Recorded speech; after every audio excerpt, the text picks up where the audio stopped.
As you can see from my casual dress, I wasn't expecting to be the MC today. But you know, it's Sunday, right? And we made you take off your shoes. That's so you feel relaxed and comfortable, you know, in a Muslim venue. So my job is to keep this going. One thing is, you know, I follow what happens nationally, and whenever there's events and there's crisis around, you know, the country and around the world, one thing that always really baffles me, how blessed we are to have, you know, our senators and representatives in Washington, D.C. really in sync with the population of Rhode Island, and how much, you know, they do for us. And you know, it's, you know, I think we should be the envy of other states. Maybe being small is an advantage, but I think we have the best senators and representatives in the whole country. And next we have, you know, Senator Reed, who will also say a few words. Thank you, Senator.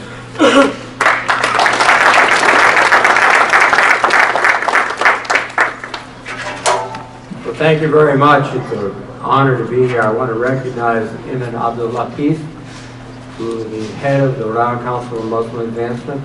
Also, Abu Nasser Hussain, who's head of the Islamic School of Rhode Island. I want to recognize Bishop Knightley and all the clergy that are here. Thank you, ladies and gentlemen. Again, let me echo how fortunate I am to work with David Cicilline, Sheldon Whitehouse, and Jim Lansing. But David is an extraordinary gentleman and leader of Rhode Island. And of course, Mayor Lawser, who has done so much for this community and will continue to do so. Chief Clemens, who are with us today also. And thank you all for being here today, for coming together to show your support for our brothers and sisters in the Muslim community. As Rhode Island, it's part of our culture and history to welcome people fleeing persecution. Roger Williams, exiled for his religious beliefs, founded Rhode Island on the principle that every person deserved to follow his or her conscience without fear of oppression. And the historical roots of Islam in America goes back hundreds of years. Some Muslims were brought here as slaves. Others migrated seeking opportunity and democratic freedom. But one thing we know for certain, wave after wave of American Muslims have made a positive impact on our nation. They have strengthened our community, helped grow our economy, and served in our military to defend our freedom. In America, we are lucky to have one of the most diverse Muslim populations in the world, including people of almost every ethnicity. Today, here, we have a chance to reaffirm our support for the Rhode Island Muslim community in the face of unspeakable tragedy. The New Zealand shooting took place half a world away, but still hit far too close to home. That horrific terrorist attack on Muslims at their Friday prayers in Christchurch was shocking, as was the Pittsburgh synagogue shooting at the Tree of Life congregation.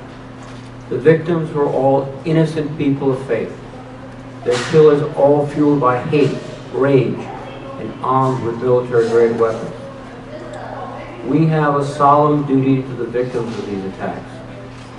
We grieve and mourn them, but we resolve to honor them, to persist and to continue trying to make the world a better place by addressing old, enduring prejudices, narrowing inequality, and ending inequities, and striving for justice.